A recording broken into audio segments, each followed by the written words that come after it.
Welcome back to Carrie's Corner, day 12, when we continue our reading of The Wind in the Willows by Kenneth Grahame, illustrated by Eric Kincaid. And we are starting when the toad has escaped from jail and is on a beautiful train. The guard waved his welcome flag, the engine driver whistled, and the train moved out of the station. As the speed increased and the toad could see on either side of him real fields and trees and hedges and cows and horses all flying past him, and as he thought how every minute was bringing him nearer to Toad Hall and sympathetic friends and money to chink in his pocket and a soft bed to sleep in and good things to eat and praise and admiration at the recital of his adventures and his cleverness, he began to skip up and down and shout and sing snatches of song, to the great astonishment of the engine driver, who had come across washerwomen before, but never one at all like this. They had covered many and many a mile, and Toad was already considering what he would have for supper as soon as he got home, when he noticed that the engine driver, with a puzzled expression on his face, was leaning over the side of the engine and listening hard. Then he saw him climb on the coals and gaze out over the top of the train. Then he returned and said to Toad, "It's very strange. We're the last train running in this direction tonight, yet I could have sworn that I heard another following us." Toad stopped his antics at once. He became grave and depressed, and a dull pain in the lower part of his spine, moving down to his legs, made him want to sit down and try desperately not to think of what might happen. By this time the moon was shining brightly, and the engine driver, steadying himself on the coal, could see the line behind them for a long distance. Presently he called out, "I can see it clearly now. It's an engine on our rails, coming along at a great speed. It looks as if we're being followed." The miserable Toad, crouching in the coal dust, tried hard to think of something to do with dismal lack of success. "They are getting on us fast," said the engine driver, "and the engine is crowded with the queerest lot of people. Men like ancient warders, policemen in their helmets waving truncheons, and shabbily dressed men in pot hats, unmistakable plain-clothes detectives even at this distance, waving revolvers and walking sticks, all waving and all shouting the same thing, 'Stop, stop, stop!'" Then Toad fell on his knees among the coals and, raising his clasped paws in prayer, cried, "Save me, only save me, dear kind Mr. Engine Driver, and I will confess everything. I am not the simple washerwoman I seem to be. I have no children waiting for me. I am a Toad, the well-known and popular Mr. Toad. I have just escaped, by my great daring and cleverness, from a dungeon into which my enemies have flung me. And if those fellows on that engine recapture me, it will be chains and bread and water, and straw and misery once more for poor, unhappy, innocent Toad." The engine driver looked down upon him very sternly and said, "Now tell the truth. What were you put in prison for?" "It was nothing very much," said poor Toad, blushing deeply. "I only borrowed a motor car while the owners were at lunch. They had no need of it at all at the time. I didn't mean to steal it, really. But people, especially magistrates, take such harsh views of thoughtless and high-spirited actions." The engine driver looked very grave and said, "I fear you have been indeed a wicked Toad, and by rights I ought to give you up. But you are evidently in trouble and distress, so I will not desert you.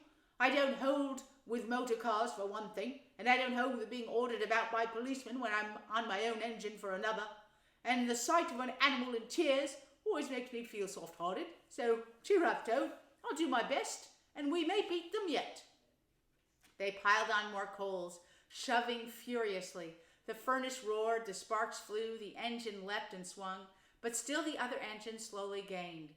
The engine driver, with a sigh, wiped his brow with a rag and said, "I'm afraid it's no good, Toad. You see, they are running light, and they have the better engine. There's just one thing left for us to do, and it's your only chance, so listen very carefully to what I tell you. A short way ahead of us is a long tunnel, and on the other side of that line passes through a thick wood. Now, I will put on all the speed I can while we are running through the tunnel, but the other fellows will slow down a bit for fear of an accident. When we are through, I will shut off steam and put on brakes as hard as I can, and the moment it's safe for you to do so, jump and hide in the wood. Before they get through the tunnel and see you, Then I would go full speed ahead, and they could chase me if they like for as long as they like and as far as they like. Now, mind and be ready to jump when I tell you." They piled on more coals, and the train shot into the tunnel, and the engine rushed and roared and rattled, till at last they shot out the other end into fresh air and the peaceful moonlight, and saw the wood lying dark and helpful upon either side of the line. The driver shut off steam and put on brakes. The toad got down on the step, and as the train slowed down to almost a walking pace, he heard the driver call out, "Now, jump!" Toad jumped, rolled down a short bank, picked himself up unhurt, scrambled into the wood, and hid. Peeping out, he saw his train get up speed again and disappear at a great pace. Then out of the tunnel burst the other engine, roaring and whistling, her motley crew waving their various weapons and shouting, "Stop! Stop! Stop!" When they were past, the toad had a hearty laugh for the first time since he was thrown into prison. But he soon stopped laughing when he came to consider that it was now very late and dark and cold, and he was in an unknown wood with no money and no chance of supper, and still far from friends and home. And the dead silence, there it is. And the dead silence of everything after the roar and rattle of the train was something of a shock. He dared not leave the shelter of the trees, so he marched into the wood with the idea of leaving the railway as far as possible behind him. After so many weeks within walls, he found the woods strange and unfriendly. Night jars sounding their mechanical rattle made him think that the wood was full of searching warders closing in on him. An owl, swooping noiselessly towards him, brushed his shoulder with its wing, making him jump with the horrid certainty that it was a hand, then flitted off moth-like, laughing a slow which Toad thought in very poor taste. Once he met a fox, who stopped, looked him up and down in a sarcastic sort of way, and said, "Hello, washerwoman. Half a pair of socks and a pillowcase short this week. Mind it doesn't occur again," and swaggered off sniggering. Toad looked about for a stone to throw at him, but could not succeed in finding one, which annoyed him more than anything. At last, cold, hungry, and tired out, he sought the shelter of a hollow tree, where with branches and dead leaves he made himself as comfortable a bed as he could and slept soundly until morning. The next chapter is chapter 8, The Further Adventures of Toad. So we're going to read a few pages into this chapter until next week, till tomorrow. The Further Adventures of Toad. The front door of the hollow tree faced eastwards, so Toad was called at an early hour, partly by the bright sunlight streaming in on him, partly by the coldness of his toes, which made him dream that he was at home in bed in his own handsome room with a Tudor window on a cold winter's night, and his bedclothes had got up, grumbling and protesting they couldn't stand the cold any longer, and had run downstairs to the kitchen fire to warm themselves, and he had followed on bare feet along miles and miles of icy stone-paved passages, arguing and pleading with them to be reasonable. He would probably have been awakened much earlier had he not slept for some weeks on straw over stone flags, and almost forgotten the friendly feeling of thick blankets pulled well up round the chin. Sitting up, he rubbed his eyes first and his complaining toes next, wondered for a moment where he was, looking round for familiar stone wall and little barred window, then, with a leap of the heart, remembered everything, his escape, his flight, his pursuit. Remembered first and best thing of all, that he was free. Free! The word and the thought alone were worth 50 blankets. He was warm from end to end as he thought of the world outside, waiting eagerly for him to make his triumphal entrance, ready to serve him and play up to him. He shook himself and combed the dry leaves out of his hair with his fingers, and his grooming complete, marched forth into the comfortable morning sun, cold but confident, hungry but hopeful. All nervous terrors of yesterday dispelled by rest and sleep and heartening sunshine. He had the world all to himself that early summer morning. The dewy woodland, as he threaded his way through it, was solitary and still.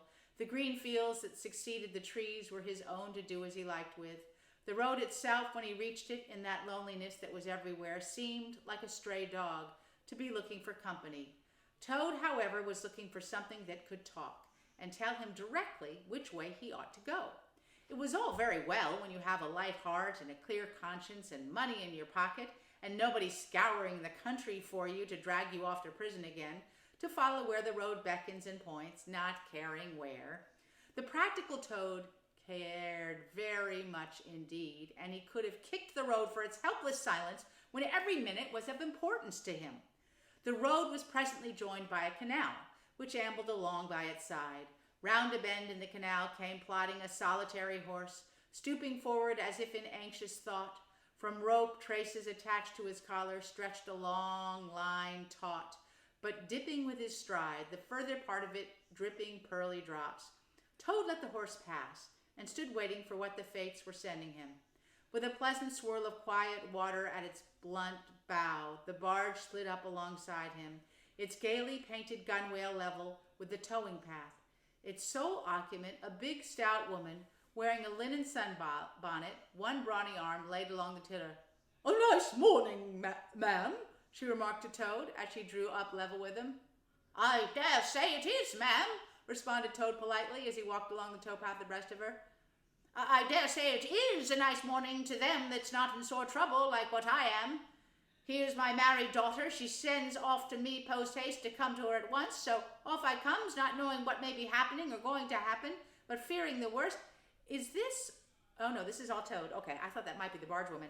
Fearing the worst, as you will understand, ma'am, if you're a mother too, and I've left my business to look after itself. I'm in the washing and laundering line, you must know, ma'am, and I've left my young children to look after themselves, and a more mischievous and troublesome set of young imps doesn't exist, ma'am, and I've lost all my money and lost my way, and as for what may be happening to my married daughter, why, I don't like to think of it, ma'am." "Where might your married daughter be living, ma'am?" asked the barge woman.